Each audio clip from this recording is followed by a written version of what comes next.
Good morning, coming to you live from Nasdaq's global headquarters in Lower Manhattan. Welcome to the Tuesday edition of Advisory Live, brought to you by Corporate Solutions and powered by Nasdaq IR Insight. I'm your host, Will Briganti, and joining me today is Michael Kratky. Michael, thanks for being here. Thanks for having me, Will. All right, so for all of our viewers, Michael is likely a new face. He is an analyst with our healthcare industry practice here at Advisory Services. So what that means is that he is working with clients in the pharma and biotechnology industries. So obviously, Michael, this is an incredibly important industry, not only to the U.S. Economy, but obviously the global economy. 13F filings just came out for the second quarter last week. Can you break down for us some of the key highlights for the clients in the bio and pharma sector that you cover? Sure. So one area of focus right now in the biopharma industry is around drug pricing rhetoric. Yeah. So we saw significant weakness in 2016 as candidates on both sides of the aisle were very critical around drug pricing trends. So specifically, the Nasdaq Biotechnology Index, or the NBI, lost about 21% over the year, while the Dow and S&P gained about 13% and 10% respectively. Mm-hmm.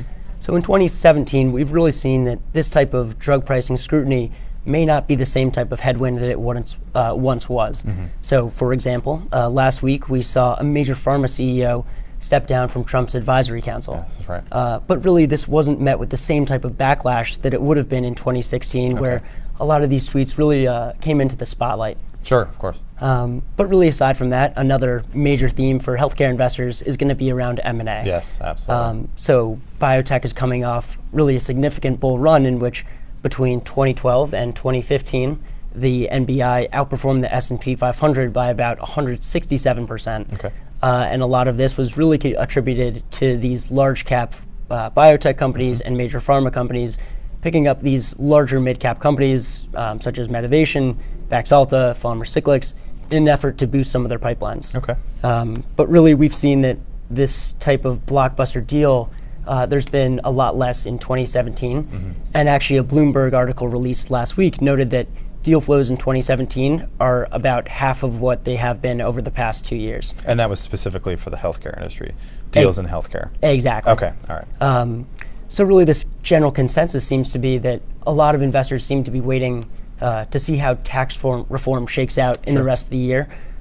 So President Trump has made it very clear that he intends to have cash repatriation, or companies having to bring back some of the cash held overseas to the United States.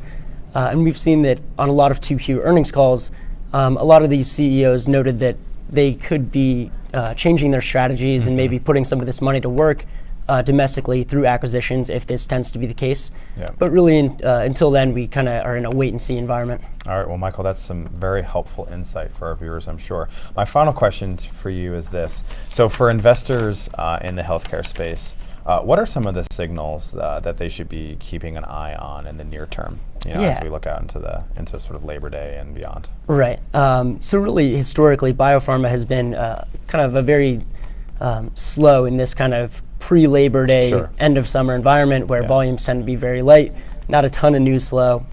That said, we actually do have some important news flow coming up in the next few weeks, specifically with data readouts in the central nervous system space for some companies. So that could be a big area of focus for certain investors. All right. And I think the final thing would probably just be political agenda. So, yes, of course. As I mentioned, tax reform is probably going to be a pretty big, important catalyst in M&A down the line. We've already seen the reform of ACA kind of fell through, so I think the next step is just keeping an eye on what's going on in Washington. All right, well, Michael, thank you so much for that terrific insight. It's great to have you here. Thanks again, Will. And we look forward to having you back soon. Absolutely. All right, so ladies and gentlemen, that was Michael Kratky, an analyst in the healthcare practice at Nasdaq Advisory Services, covering bio and pharma stocks. We look forward to having him back on at a program soon, hopefully to dig into some more issues as we get into the third quarter. For further information on Nasdaq Advisory Services and all the work that we do with the biopharma industry, be sure to visit our website. That's at business.nasdaq.com. And we look forward to having you back here on Thursday as I speak to Dan Ramito, who's a colleague of Michael. We're going to be coming to you live from Austin, Texas at the NERI Southwest Regional Conference. And Dan is the head of Nasdaq's Strategic Capital Intelligence practice. So until then, we look forward to our conversation on Thursday. Have a great day.